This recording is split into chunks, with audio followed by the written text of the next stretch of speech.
Good evening, everybody. Welcome to the Uptown Collective's Collective Conversation Hour TalkBack. We are so excited to be with you again. And today we're going to be talking about values, our value system, and our actions, and how those things match up if they match, and how that kind of informs our artistry. So we welcome you to the Uptown Collective today. We are a space that embodies the whole artist's mind, body, and spirit.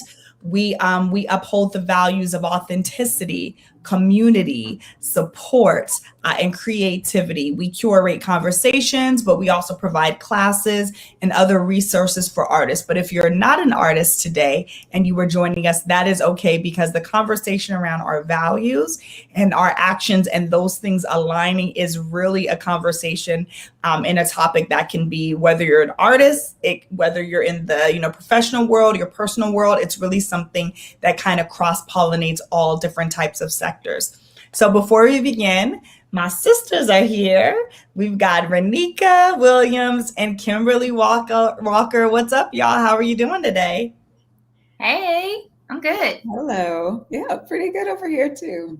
Good. So before we get started in the conversation, just wanted to give the opportunity to kind of say, hey, like, what's going on? You all are full-time artists who also are managing other things. So what's been happening with you as an artist since we've last met in the past couple of months? Well, I finished season 1 of my first show on HBO Max. It's called The Sex Lives of College Girls. It will be out on November 18th, and it's crazy. They released 3 teasers, and I am in 2 of them. I was not expecting to be in anybody's teaser. So that was really cool. And I'm just excited about that. Yeah, I saw you in the teasers, and it was really cool to watch, especially because of you sharing some of your journey. So it was really exciting to see that for you. Thanks. And glad that you can join us today, because we know you're about to get busy with press and all of those things very shortly. So yes. Kimberly, what about you? I have been laying low a little more, auditioning, not as much as I should, but sometimes. And it's nice to go to callbacks and have them be in person again. That's really exciting. But I did start the Youth Creative Collective, which is an after-school program for tiny tots who are about 4 through 8. Though right now it's raining 4-year-olds. So we focus on creative expression and mindfulness. So that's performing and visual arts, as well as things like meditation, body scans, a lot of imagination work. And I am going to bed a little earlier because 4-year-olds, they've been wearing me out 3.5 hours to 4-year-olds every day. Oh, that is a long time. Yes. It's a long time, including my children, who I feel like are just, like the ringleaders of just the non-compliant group. So we've had a couple of conversations about repercussions and consequences, but everyone benefits from those talks. Yeah. And then just the reality, and I shared this with Kimberly about just you never being, what kids actually absorb.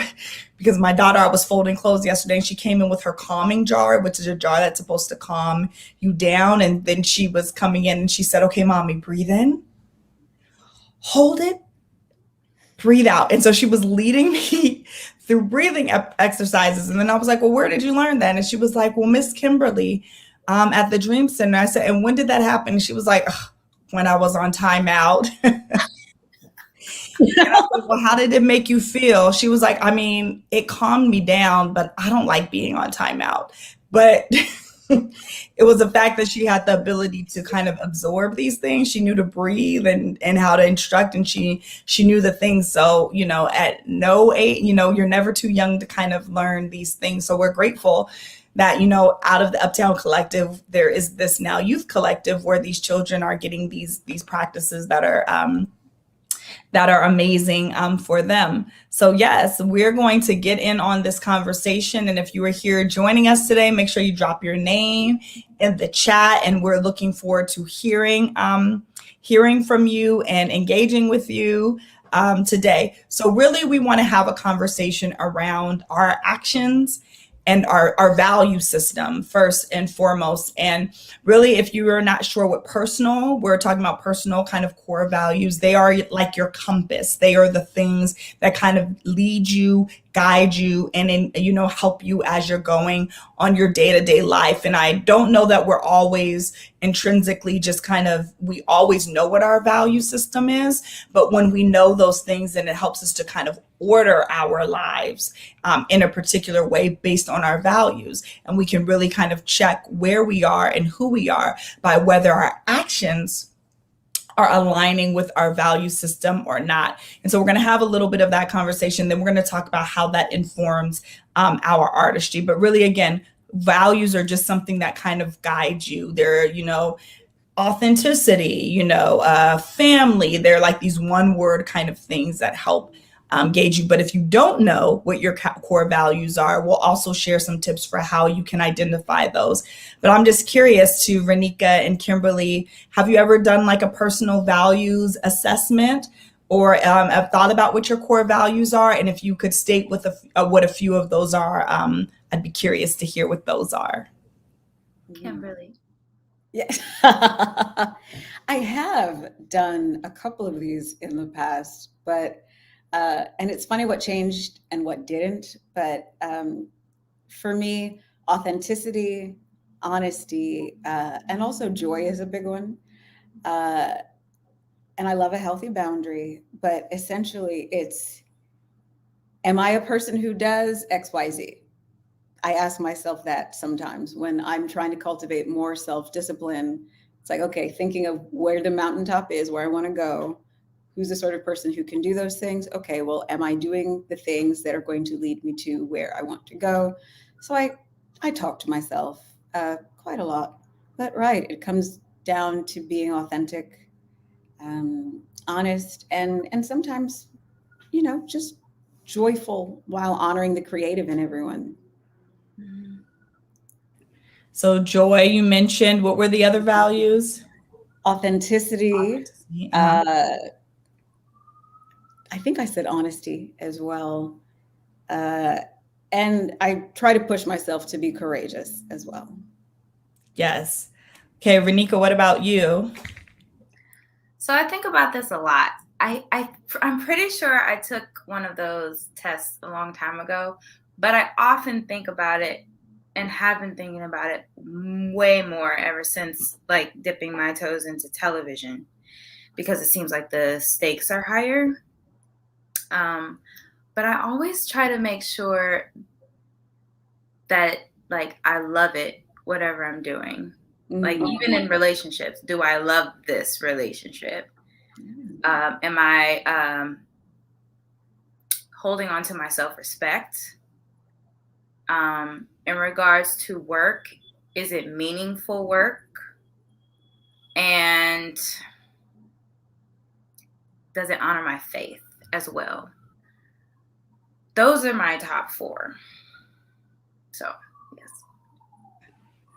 I think I took one because of my therapist, and I'm a big, proponent of therapy. And I did a values assessment. The last time I did one was in like 2020. And some of the things that came up were like, authenticity, definitely like courage, growth, because, and family. Those were like some of the ones that kind of showed up for me.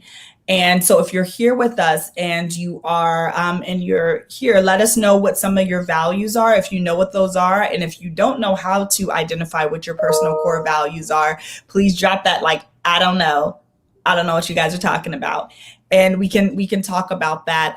We can talk about that too. I know there are a lot of different ways to identify your values. I know for me, like my therapist gave me like a list of all these adjectives, and then you have to circle a certain amount of them. And then after you circled, these are the things that like resonate with me. Then you kind of group them. Like all these things are kind of in the, intimacy box. I think that was another one I had, like that intimacy or like that connection was another one of the values that came up for me. But you kind of group them together. And then you're able to like basically get your, your core values down to like, between 4 or 6, because 20 is a lot, but 4 through 6 are is a much, manageable number. So, there are lots of different places where you can like go and do values assessments. There's quizzes online, or some people like the more authentic approach, which is not going with any preconceived like adjectives. It's more so like, okay, think about the best experiences you've had, and the people that you admire the most, and what are those people kind of describe who they are, and then you kind of identify the things that you feel around them, and then that kind of also helps you to kind of decide what your value system is and what matters and makes meaning for you. Is there anything else that you guys wanted to say around that? Well said. It can be hard though. It's hard. It's hard. It is hard to do. It is. But also, like, I find myself when I don't hold on to my values, then I end up feeling sick, like about doing something or participating in something, like I end up getting mad at myself. Like, for instance, like safety is a big thing for me. I think I should have said that. Like, if I don't feel safe in a room with people, that's a big thing, like security. Yeah. And I think too, there's a difference because, right, there's who we are now, and there are values systems or sets that we may have now, but there's also values that are correlated with who we want to be, and being able to identify the difference. Like, so I might identify that this is a person that I want to be. I'm not an honest person now, but I strive to be more honest, right? So we can say that we value that, or that's something that's showing up, but our actions are not quite aligning with that. And then our work is to make sure that we are moving towards the space of being who we say we want to become and who we want to be. And that's kind of the challenge. But really, if we were looking at individuals around us, you might be able to really call out their value system because it shows up in your actions, right? What you value, what you honor, really shows up in how you act and how you show up. So I'm curious if the values that you say that you kind of put forth, authenticity or safety or things, if someone was looking at you and looking at your actions, would they be able to identify that those are actually the values that you uphold for yourself? I think so. Yeah, I like so. I would. Recently, well, I think my self-respect was definitely challenged, or could have been challenged, if I did not state my boundaries in a situation of what I will and will not do. Like, if you would like me to work with you, I can't do these things. I feel like that would affect my self-respect. And also safety. There was a situation where there was a group of people that I just don't feel safe working with. And I think if I would have worked with them just for the money or the opportunity, I wouldn't feel safe and I would be upset with myself. So I decided not to do a certain thing to protect myself. And I'm proud of myself for that. So I hope that like people see that, and whether, honestly, if they don't, they don't. I know it to be true. So do I hope that people see my values when they meet me through my actions? Of course. But if not, like, I know what I do, basically. Yes, and you feel it inside. I mean, it can seem like a minor thing, but there is, for me, I don't want to generalize, there's that sort of tug of like, come on, this isn't you, or this isn't what you want. And you know that. And when I am true to myself and my values, it's just a completely different mindset, but also it feels different in my body. And just as how we treat other people matters, I mean, it matters that we're true to ourselves in those respects, because we're the ones who have to live with our actions. We're the ones who have to live with the words that we speak and the repercussions of the words that we speak. So, I mean, good on you for setting boundaries, which I love, and protecting your peace and your mind. No, seriously, because there are so many reasons that people can give us, why we should leap at certain opportunities. But if it doesn't add up, it doesn't add up. Absolutely. Yeah. And I think that's why having a value system is so important, or knowing what those things are, because it helps you kind of cut through what you should and shouldn't do, especially if you have a difficulty with boundaries.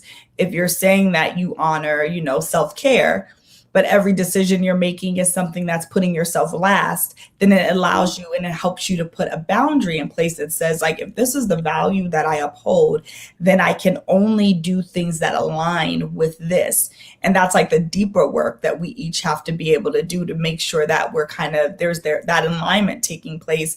But and it helps you to do the scary things, right? Like if I'm saying that one of the things I want is, to be more courageous, then I can't be mad when all these situations are coming up that require me to utilize that and show that I can be, or we can be courageous. And so I think that's where, again, a value system is helpful, because it's like a compass, and you're able to kind of align what you are doing with your value system. And again, that icky feeling you get, whether it's a literal feeling or whatever type of thing that kind of says, like, what, this isn't right, or this is misaligned, or this isn't working for me. It helps you to have something to kind of, it's like it gives you measure for how you're, emotional measure, psychological measure for how you are living and ordering your life, and not just for now, but who you want to be, which is key.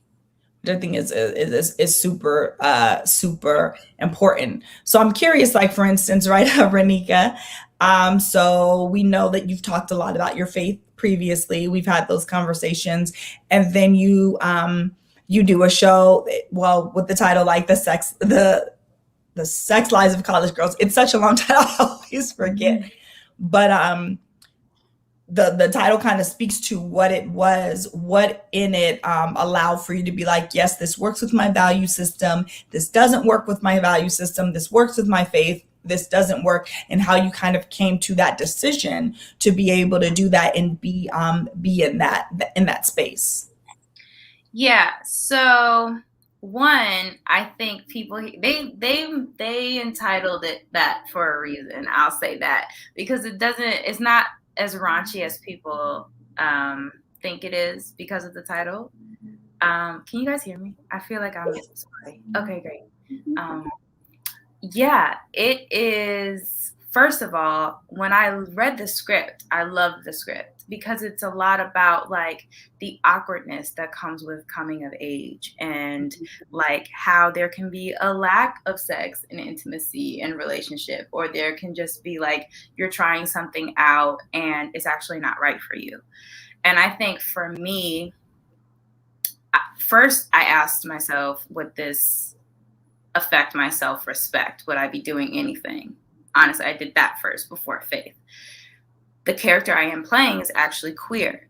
But what I believe is that God loves everybody, that he loves us all. And so like not everyone may believe that, but I like to tell stories that I feel like need to be told and give a voice to people who don't feel like they have that voice. And I actually think it's very important for me to play a role like this, to say like, I am a believer. My faith means a lot to me. And I'm still truthfully playing someone who is queer. I felt like there was power in that. And I also prayed about it a lot before I made the decision. And I'm glad that it's in my path. So I actually feel like it's a really cool opportunity to play a character like that and be a person of faith. But as long as I wasn't doing anything that I actually wouldn't do if I were playing someone who was like cis, like I wouldn't want to do certain things on camera. It actually has nothing to do with her preference of who she dates. Does that make sense? Like I wanted to honor myself and my body. So I put up boundaries, and luckily they were respected. But those were like a hard nose for me, I had some hard nose, but definitely I need to get ready to answer that question more often. So thank you for asking me. No, I think it's a great thing to consider, because any of us in artistry, but other places where you have those choices that you have to make about what you will and kind of what you won't do. There are choices that you can make that can elevate your career, but it's like, to what do you sacrifice on the other end? And that is where a strong value system helps you kind of stay grounded. And for some, their faith as well, because if you have a faith, then if you believe that what is for you, is for you, then if you kind of turn an opportunity down, then you always have then you have, then you know that there's space being made for you and room being made for you in a particular type of way. So I'm seeing a question here that says, I'm loving this conversation. I'm realizing more and more the difference between values versus ethics. All values aren't ethical based on situations, but for you two, what does your ethics play a part in your value system? So your ethics, the notion of like right and wrong, do those play in your value system, or are those kind of separate and apart for you? Your ethics versus your values. I think they are related, but there's not the overlap, and sort of how they enmesh could be seen as surprising. I mean, Renika, when you were speaking about your character, can I say your character's name? Can that be out there? Because your character's name is Willow, right? Willow. Okay, yeah, Willow. Mm-hmm. Right. So when you mentioned that you believe that God loves everybody, I mean, all of the three of us who are Black women are also believers in God, right? And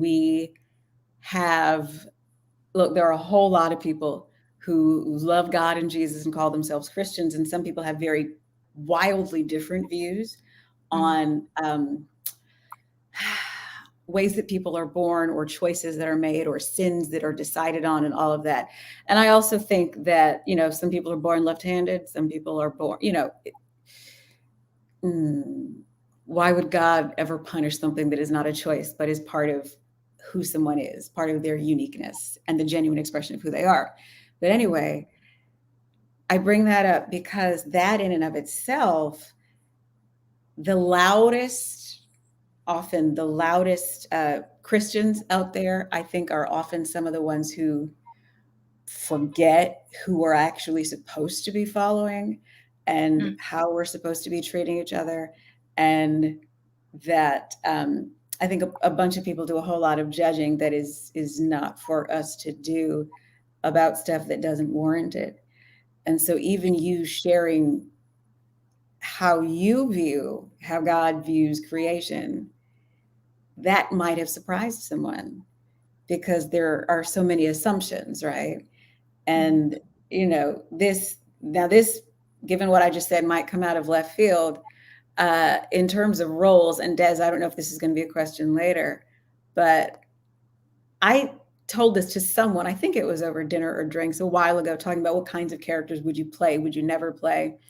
And their face was kind of odd when I said, I think I would play a demon before I'd play a devil worshiper. And that opened up a question of like, what?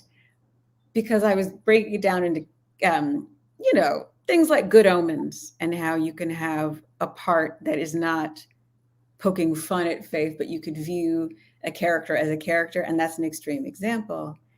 But everything digital is forever, more or less, right? So any role that I do play, I have to be okay with how I'm representing myself as well as how I'm representing that character. Yeah. And as you mentioned, people might ask you about things, people might make assumptions based on the work that you've done. I know where my hard no's are and what my boundaries are. And if there's something that would make me feel like I'm compromising my integrity, that to me is that's a sacrifice that I don't feel like I have to make, because the things that are for me are for me. And I don't believe in living from that scarcity place, right? And that's if I turn this down, there's no opportunity. That has to do with faith as well. Like, that's also a different way in to look at faith. I agree with that. I felt like it came my way for a reason, because it was for me, right? I actually believe that if it weren't for me, I wouldn't get it, And just like you said, I got an audition to play a demon worshiper, like a devil worshiper. Mhm.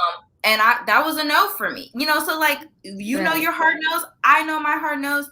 And like, to me, that's all that matters. You know what I'm saying? Like, maybe some people will side eye me or judge me for playing someone queer, but like, to me, like, she's a human being that I want to tell that story, And I think it speaks to how your values change over time, right? And who you are. And so that your value system has to also evolve with the person that you are becoming. And so I was actually talking to one of my best friends, and we've been friends for 20 plus years. And we were having the conversation. He's like, it was his 39th or his 40th birthday. And we were talking about something, I don't know. And then we had this conversation because we were recalling conversations where 20 years ago, and I don't have any bones about sharing kind of my evolution. I've said, I was a Republican at one point because as my faith understood, that's what my faith, I felt like Christians were Republicans. I voted for Bush very early on because, but I remember us having these conversations about like living in California, like, do you vote, let's say Prop 8, which was, because it was like, well, this says this over here, but we're supposed to think this way, and the wrestling. And I think that's what your value system and your actions are always about, is this ongoing wrestling with who you are, who you're wanting to become. And some conversations I can't believe I had 20 years ago, but that was who I was and where I was. And I was doing my best to honor who I was at that moment. And so I think for any of us too, it is not judging who we are in that moment in that way, but taking an assessment, a true assessment of that, knowing that we are going to evolve, that we are going to change, that we are going to grow, and we are going to shift. There were things back then I was like, I can't do this because A, B, or C. And now I'm like, I don't care. Like, fight me. So, it's definitely, it has definitely changed as my value system has changed. But I think the important thing is to always be in communication with self, not with others, but with self about what those things are. Because when sometimes we get with other folk, we begin to align ourselves with their value systems and what they believe and what they think. And we're not being, like we said, authentic to ourselves. We're trying to fit in or be accepted or not be rejected. And then you still wind up kind of being backwards and kind of twisted all out of place. So the importance that your value system is solely based on you. They are personal core values, and they're not for judgment. They're not right. They're not wrong. And being okay with just sitting in whatever your values are, just you alone. And then, trusting that, again, as you align yourself with those things, that you will find folk and, a village who also, who will uphold those things. And sometimes, again, it's not something that's right there in front of you. Sometimes you got to seek those things out. If you want to be a millionaire and you got all brokenaires in your circle, that's okay. You got to go find some millionaires, or you got to find whatever. Brokenaires is not, whatever. But I love it. You coined it here. Brokenaires coined here. You've heard it first here. You have to be able to find those spaces and be vulnerable enough to find the places and the spaces that will uphold who you want to be, and be willing to sacrifice a lesser version of yourself for who you actually kind of want to be. Ooh, I love how you put that. You have to be willing to sacrifice a lesser version of yourself to become who you want to be. That's so true. Oh my gosh. It's one of the meditations I listened to last week, one day, it was about future you care.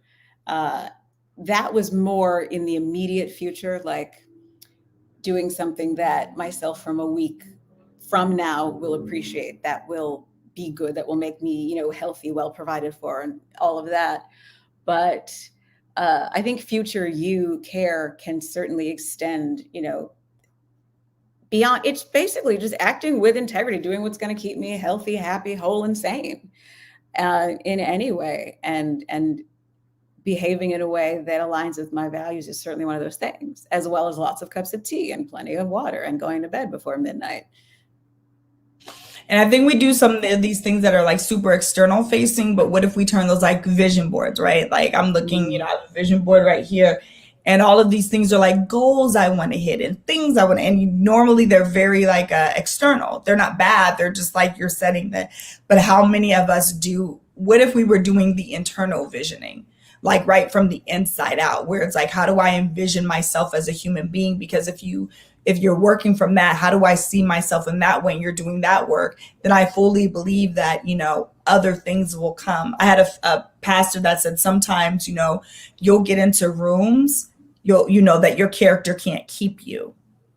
And so, you know, we may get the opportunities, we may get the things on our vision boards, we may get these things, but if our character is not in a particular place, we will like squelch those things and the earth underneath it very, very quickly. And so the notion that if we're doing it from the inside out, right, then the other things will align themselves and come based on who we are and what we are really willing, what we are actually able to handle at that time. Yeah. So that internal, that's what, you know, that's why you'd be having, you know, scarves on and no edges, because when you're doing the work, it's exhausting. It's really exhausting. And I was reading something that said there was a therapist who was saying, like, I actually understand why a lot of people don't engage in the deep work, even their therapists themselves, of like going through the process, because just the process of having to kind of face yourself and face these things and just being honest is scary. It's hard. It's hard. It's scary. It's scary. It's definitely scary. Yeah. Recently somebody asked me, she was like, "Are you just not afraid anymore?" And I was like, I'm afraid of many things, you know? And I think that goes back to, Des, you were talking about growth and courage, I think, right? About your core values. And like, I think the hard part is like there are many hard parts, but like learning how to not let it stop you, even when it's scary. Like it's always scary. The inner work is scary. Auditions are scary, you know, like going to a callback in person after a pandemic is scary, you know, like, or in a pandemic, excuse me. We're in a pandemic. But you know, like, I'd rather do it scared because I'm actually more afraid of not fulfilling my life's purpose. Yes. Like, that frightens me even more than something in this moment that is scary. And not doing the work on myself. Like we all have family members or like friends who you can literally see, right?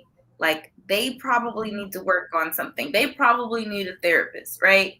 And I'm more afraid of like not doing the work on like I don't want to be 80 years old and never dealt with some things, you know, and never became my full self. So the reason I go to therapy is so that I can increase my emotional intelligence and like attack my mess head on. You know, I'm more afraid of not doing that, even if it's ugly and even if it's hard. Shout out to the fact that you let me have your therapist.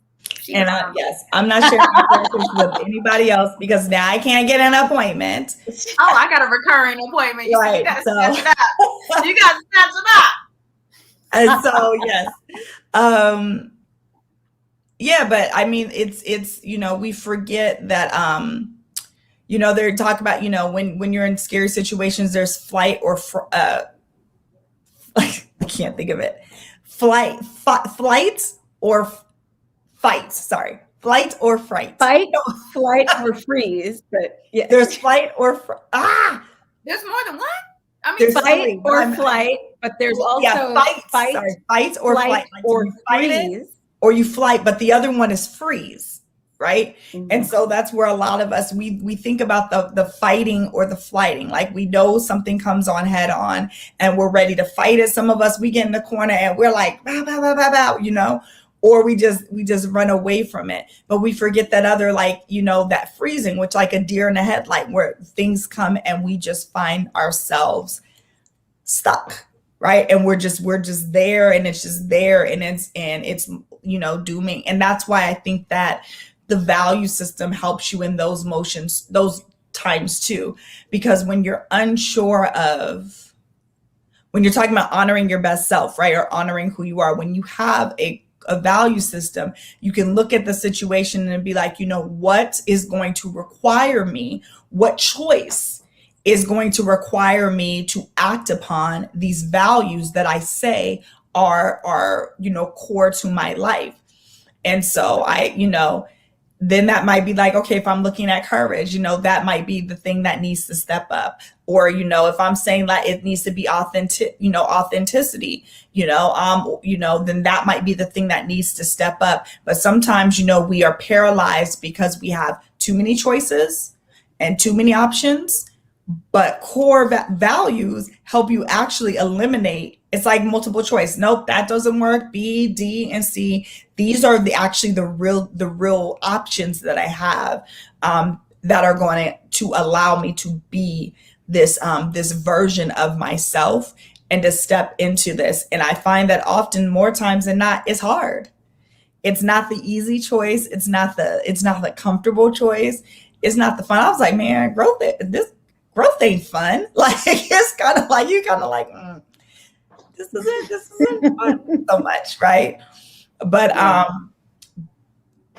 it helps you. And so I'm curious about those who are here. Do you feel like your actions, those who are joining us too, are aligning with your values, if you have your values? And again, if you're here, the chat is the way that we're not on a room, that we can communicate. So if you know what some of your values are, please drop those in the chat. And also, if you feel like your actions are aligning with your chat, some of the values, if you just joining us, we said that we uphold are like authenticity. We talked about, you know, courage. We talked about, you know, intimacy, or versions of like relationship, joy, safety. Those are some of the ones that we uphold. But what are some of the values that are important to you? So we want to hear that. And while you're putting those in the chat, I want to know about maybe some ways that you all have undermined your values through your actions. Two things, and then I will think of a response to what you just asked. But Renika, what you said about, no, I'm still scared, but I'd rather act scared, really resonated with me, because I do firmly believe that, I mean, growth doesn't happen in the comfort zone, but part of my email signature is just this image. It says, it's okay to be afraid, do it anyway.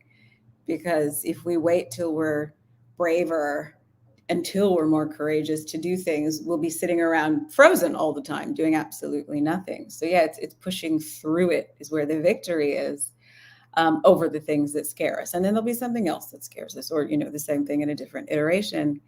And Desiree, I actually feel like, yeah, it's not fun all the time, but knowing what my boundaries are and what my hell yeses versus my hard no's are is freeing, because it actually simplifies things. I can look at a breakdown and be like, nope, I don't even want to read that script, because I know by the character description, that's not for me. Or, you know, sometimes through a friend of a friend who's worked with somebody, or, you know, people's reputations precede them, the great ones and the bad ones. And there are some people I just don't want to spend however many weeks or months working with some folks. It's the way that I won't go on a second date with a guy if he's rude to the server. I'm not going to work with certain people based on how they treat some people, based on how they speak of people. You know, if you're only kind to people that you think are above you or at your level, or because you want something from them, that's not actual kindness. And I can't be bothered with that. So absolutely, there are just some people that make it easy for me to keep them out of my face, basically. Yeah. There was a moment I undermined or almost undermined my values. And it literally made me sick to my stomach, even thinking about the fact that I was like possibly about to do something, like that I would like not feel okay with doing. But so long story short, we've all talked about this before. I think we talked about it on like the first segment where like I wasn't auditioning at all before last year. Like it was just like really hard for me. I didn't have like good representation. It was non-existent. And so when it came to having a manager who could get me in any room, it was like, oh my God, I can't say no. That's being ungrateful, which is like, no, I like learned that that's actually not true. But I'm like, oh, I'm showing gratitude for like this gift, this blessing that God gave me by taking all of these auditions. Something comes around, I'm not gonna name the show. A very popular show came around and they asked me to audition and I was like, ooh. And I was like, I'm actually not okay. Like, I'm actually not okay with doing that. And she was just like, but it would be really good money. And I was like, okay. And I auditioned for it, right? And as soon as I sent it, I was like, and I was like, no, it's fine. They're not going to take me seriously. Then I got a call back and I said, I can't do it. Sorry, I can't do it. I'm not doing it. Like I was so close to doing it for the money because it's a popular show. And it literally made me sick to my stomach thinking that I would do something that I actually am not comfortable doing. And I don't judge other actors that do those things on screen. More power to you. But like, I know that would be out there forever. And I also know it's just not something that I want to do like as a woman, like as a human being, like. And when you don't have, when you're not always true to your values, it will cause you to think about taking shortcuts, right, for an end goal that may not be your process or your journey, right? So I think about, I'm like, I guess I'm technically from my age, like a millennial, but I feel like I'm like an older millennial, right? Like I remember I had a pager and like the Zach Morris phone. Like I remember like not having computers. I played Oregon Trail. So I'm like right on the cusp of, girl, you not really a millennial. And so I have like this very love and hate relationship with like social media. And I'm just using that as an example where it's like, yes, you've seen this vehicle being used where people like you get one viral video and it is it for you. And as you're struggling through whatever your artistry is, that screenwriting and trying, they're like, yeah, these like I could really focus on like going viral or doing this thing on social media, but I don't really like it, that much. Or, I like to look at it, but I don't always like to post. And so you begin to sometimes measure what you're doing by making those choices or not making those choices. And I just realized like, I get that this is an avenue for some folk and I will share here or there. Like sometimes I share every day and then some days you won't see me for a month or two or whatever. But I just was like, that's not the lane for me. Even if it's a lane for somebody else, and being able to say that and be okay and not again feel like you're going to miss something because you're not. And then when you, again, with your value system, it also helps you look at people who you emulate, right? Or who you like, or who you want to be like, or who you aspire to. And it was like, yeah, but they didn't, they already had this thing going and then they got to social media because then people care. Like they weren't trying to build this thing up from the trenches. And so being able to align yourself with those who you're like, I really like this person. I really value who they are. And that is like someone that I may want to be like, also kind of helps you make those choices and decisions about time. Cause it's like, yeah, I could spend all this time building up social media or I could write a script. Like, right. But that has nothing to do with you being an elder millennial. Let me just tell you. An elder millennial? Yeah, I made that up because your last name and I get it. You're on the cusp, but you're also on the That's cusp. clever and disrespectful. You said it yourself. But I actually feel the same way about social media. I feel like I do it because I have to, and it sucks. Like it sucks. Actually, I had someone actually DM me, a friend of mine. Not mine. Yes, mine. Yes, I'm confused. She DM'd me and she was like, you should start making funny videos on TikTok and YouTube to get your career popped off. And I said, I have a degree. Like, I'm sorry. I'm like, no judgment for anybody else, but I just don't want to do that. That's not my lane. I don't want to be the person trying to make funny videos and make it go viral. I just don't. Like, I'd rather be doing a play and like, because I love it, and like, if something happens because of that play that unfolds into something else, that's great. But like, I'm the same way. So elder millennial, you are not the only one. I feel you both, my sisters, on that front. I have a small amount of actor guilt about that too, because I will go weeks without posting anything on anything. And then I might open Instagram 1 or 2 days a week to look at cute dogs. Like, honestly, I just want to see dogs being adorable and hilarious. But yeah, then there's that, for me, it's not so much about trying to do something and go viral, but it's like, well, you have to post every day on all of your accounts. You have to have content out there. People have to be able to find you. Casting has to be able to see you. They have to put it in. It's like, it's not something I think about on a regular basis. It would be incredibly inauthentic, which is one reason I know I'm supposed to be doing it, to like, okay, let me schedule it in. Oh, let me just take some freaking photos just so I can put it on Instagram. Like, when it occurs to me, sometimes I'll put something. But no offense to people that share their every waking moment online. That is simply not for me. Not everything is meant for public consumption. But yeah, I just can't be bothered. And I do hate, I'm kind of recalcitrant in that way. I'm like, no, I don't want to. You don't have to. Until it's in my contract that I have to post a certain number of things on social media, I'm not going to do it. And even then I'll be rolling my eyes. I hate that it's going in that direction, though. Like, that they're starting to look at how many followers you have. Oh yeah, how many followers you have. If they want to cast you or not. Like, it sucks. They're basically using your followers to sell the movie. Yeah, it's free advertising.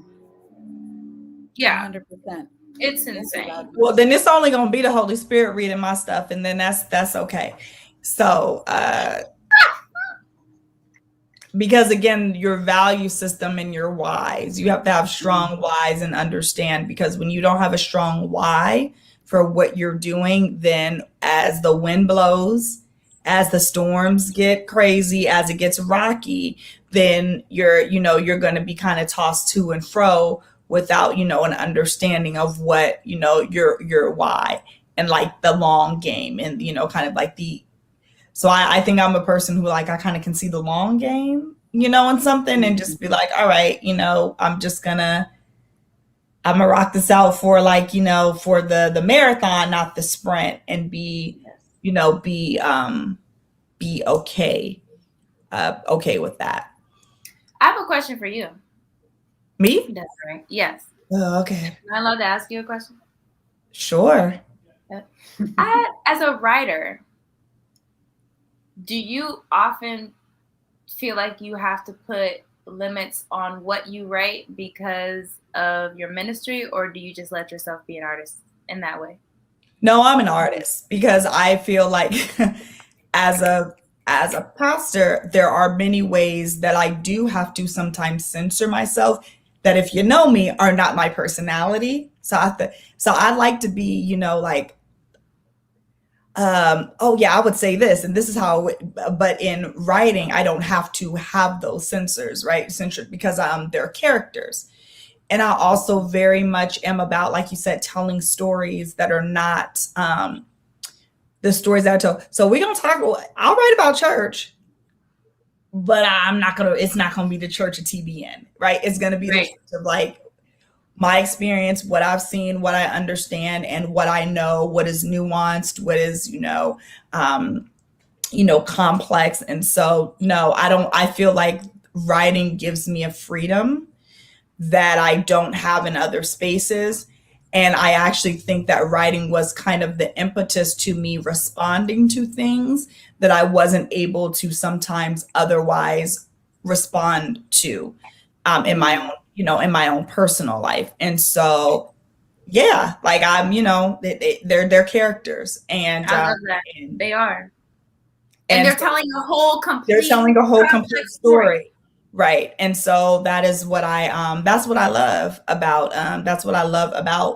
yeah, I don't want to be an actress. I don't want to be in front of the camera. I don't want to do none of that.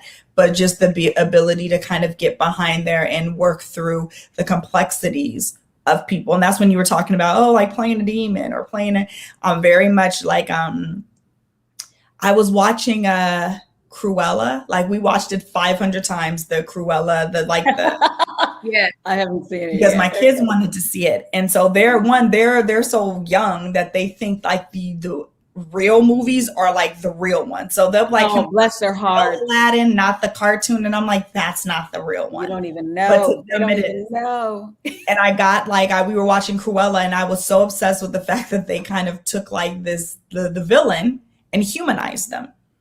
And so I like shows like even like the show Luther and these shows that are like these human factors of people. And I think when I think about people, nobody is all good. Nobody is all bad. Like we are we're both We're complex. So being able to find that complexity in people, like even the greatest of people, is something that I really care about, because I even see that in myself. It's like, you ain't, you've got a lot of work to do, right? So it's the ability to do that and show real people that I appreciate as a writer. And so I think like even with me writing Righteous, I think what people might think the script is versus if they read the script, they're like, oh, okay. Like, so my writing is very probably different than what you might perceive it to be. I love that. I love it. Mm-hmm. That's amazing. Yeah. Don't edit yourself. No. Yeah. Yeah. Because there's power in that story, right? Somebody may resonate with that because it's not what the church's idea of righteous, what that story should be like about. You know what I'm saying? Somebody may connect to that and be like, wow, like I see myself in one of those characters. Yeah. And so even like I think, I have a script that's a finalist in the Nashville Film Festival. So hopefully we'll see this week if I won, or if I'm going to be who's this? Susan Lucci? Wasn't she on the soap operas and she keeps getting nominated, but she doesn't win? It like All My Children, like this. I'm aging myself if you watch soap operas. So it's another script, but yeah, like that is, it's a script about like four Black women who are over the age of 60, who basically move in together to be roommates. Like it's like Golden Girls meets like Living Single, because I was sick of seeing where like Black people don't get to age, Black women don't get to age in Hollywood. It's like, oh, you're 40 and you stay 40 forever. No, that's so important. That is so important. So, but they're very like, you have the ultra spiritual one, you got the queer one who just got released from prison, you got the military. So there are these very 4 different characters. Oh my gosh. Move in together. But that's the type of stuff that I want to get that on the air. Stuff that like, I'm like, yo, what happened if, Living Single? What if they were like 60? Who would they be? And I think that's important in anything that we're doing, anything that we're choosing, that again, it aligns with our values, but also with our passions. It's making sure that there's making space for who we are. Even when I'm preaching, it's my preaching. Like if nobody else is there, I'm like, this is for my life, right? Because it's authentic. And so that I think that is like last week when I preached about being tired, because I'm tired. So it's like it has to come from an authentic place. I think when you're not authentic, when you're not aligning yourself with values, like people can see it like right away when you're like, oh, you're just doing that for whatever reason, but it's not true. Mm-hmm. Yeah. Mm-hmm. And Desiree, I texted you. I said, sermon, at some point last year, I won't say exactly what I wrote, but I said, I don't want to see the word resilience. I don't want to hear the word resilience.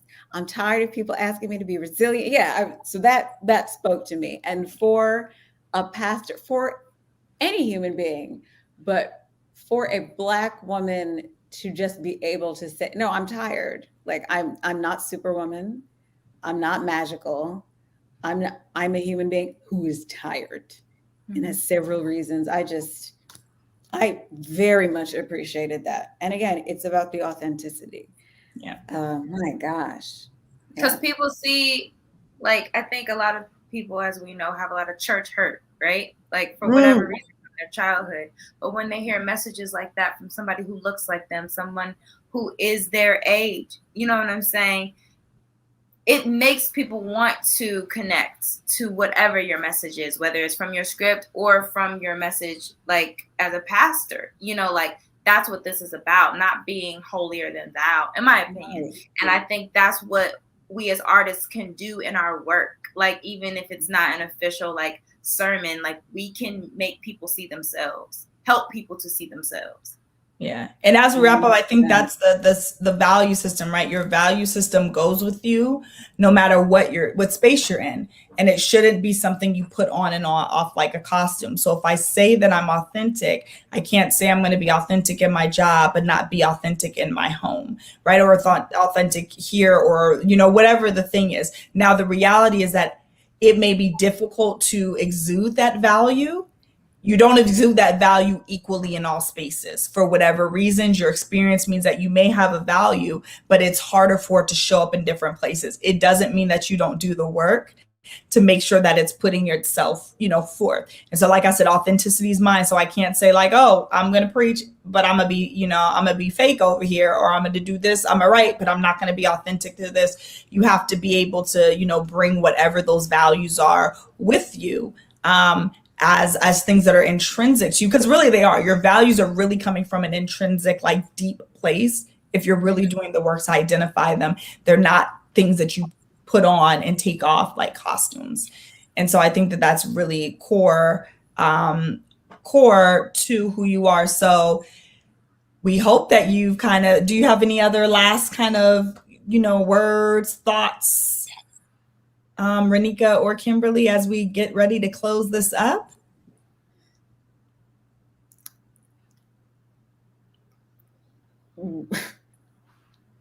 I'm here. One of the reasons I'm here, that we're all here, is to be who we are and to put into the world the things that only we can, because of our experience, because of our points of view. And I mentioned that authenticity is one of my values, but and I do think it shows up in a lot of ways, but essentially, whatever your individual values are and ethics, if you're still working all of that out, I actually don't think it's as hard to figure out as it might seem. Go ahead and finish. I'll get the question. Go ahead. Just that. Well, I don't want to say how it is for other people. For me, I know when something doesn't align, and I don't like that feeling. So I strive to live in a way in which I am constantly in or seeking realignment, like in alignment, or am actively realigning myself and evolving. And, you know, some values have stayed the same. Others, my understanding of them has changed as I've grown and evolved. So there's a question here. It says, Renika alluded to the show that she said, nah, I can't. Is there any roles that you passed on in the past that you now feel like would be okay? So something you may have said no to in the past that now you would be like, where you are now with your value system, you might accept, or a topic to write about. Is there anything you have passed on in the past that you would now feel like would be okay with you because of the different value system or judgment, or even a character you've seen someone else portray? As of right now in this moment, no. I actually feel really good about there were 3 things in the past year and a half that I said a hard no to, and I still don't think they're okay for me personally. I feel really good about it. I actually feel confirmed that I made those decisions. So not right now, but maybe in 10 years, I might be like, girl, you would have been okay to be on that pole. I think not. So that's just me. Right. There's something that a couple of years ago, a show that I wished I hadn't done after I'd signed a contract. I'm not going to badmouth anybody, but it wasn't worth it for a variety of reasons. But I know people that had worked on it in various capacities before and had all these wonderful experiences. And I was like, yeah, that sounds awesome. And then I dove in as well. And then I wanted out, but I had already signed a contract. And for me, it was FOMO that actually governed me even going and auditioning. Like, oh, well, I don't want to not do it because so-and-so and so-and-so and so-and-so had such a great, time. But it also, I don't usually make fear-based decisions. So why did I then? So of course it follows that I regretted not spending that time in a way that would have been more fruitful or restful. So that's sort of the inverse of your question, Alexis, but I have learned from that experience, and it has made me more selective about the who and the what beyond my it's added a hard no, if that makes sense. All the greats are selective. I think that there are things, though, when you think about your value system, and then Tony was asking about ethics, and to Alexis's question, there were things that I turned down. And the only reason I regret or might have said would say yes now when I said no was because my yes wasn't my yes. It was a yes for others. It was because of, well, I'm a this, or whatever the title is, or you should do this, or you shouldn't work with these type of people. It shouldn't. So even though my personal value system was like, no, this is a great human being. It doesn't matter what other titles, things, ways in which they identify, because of where I was, I felt like those external things and how I was going to be judged, or the pressure that I was going to get, made me turn down some opportunities where even my personal thing was like, well, I don't really have a problem doing A, B, or C, but I better not for the appearance. And I know we all kind of have to make those choices. Like in any given thing, I might want to do A, B, or C, and there's something that comes along with my title or my responsibility. And those are choices, but it wasn't that. It was that I kept finding myself kind of, again, sacrificing my own self, my own beliefs, my own value system over for the sake of what others were telling me that I should or shouldn't do. And that's the only reason why I regret it, because it wasn't a true yes. It wasn't a true, like Shonda Rhimes has a book like The Year of Yes. It wasn't a true yes or a true no. It was one that was undergirded in other people's opinions, thoughts, and their viewing of me. And it wasn't something that if I just had to stand in my alone, that I would have made the same choice. That's real. I definitely feel the same way about the title of my show. Like, my dad is a minister, and, my mom is the woman that she is. And I love both my parents very much. They didn't my dad was like, oh, this is great. My mom was like, the sex lives of college girls. What are the people at church going to say?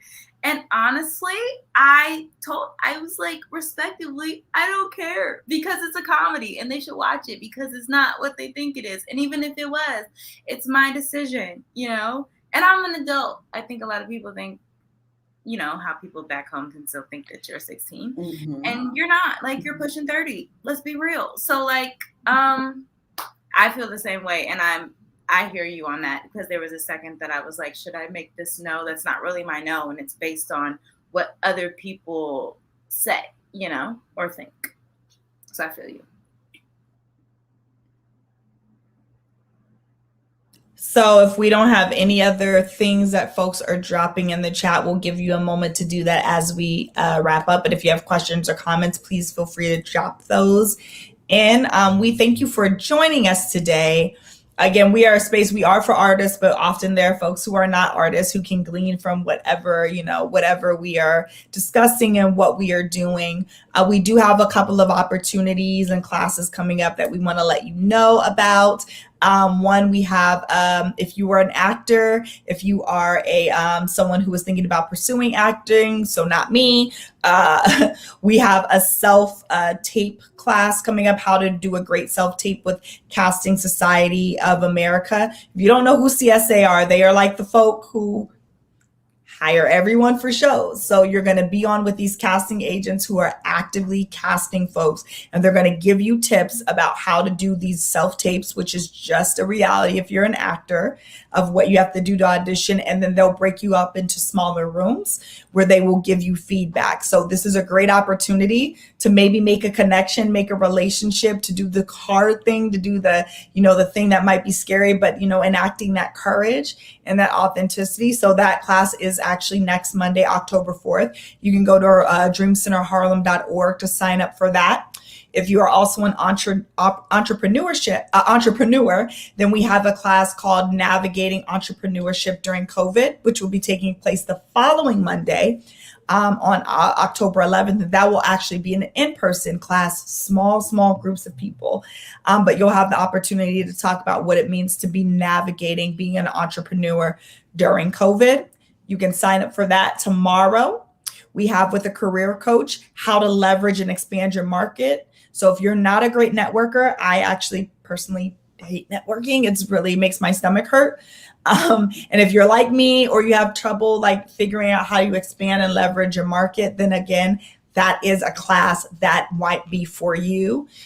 So please go to our website and check them out. Also, we're going to be dropping monthly blogs beginning in October. We're going to start doing in-person table reads. So if you're a writer, an artist who is wanting to workshop your work, we're going to begin to offer up those opportunities for you to do that in front of a live audience. So we're excited about everything that's to come.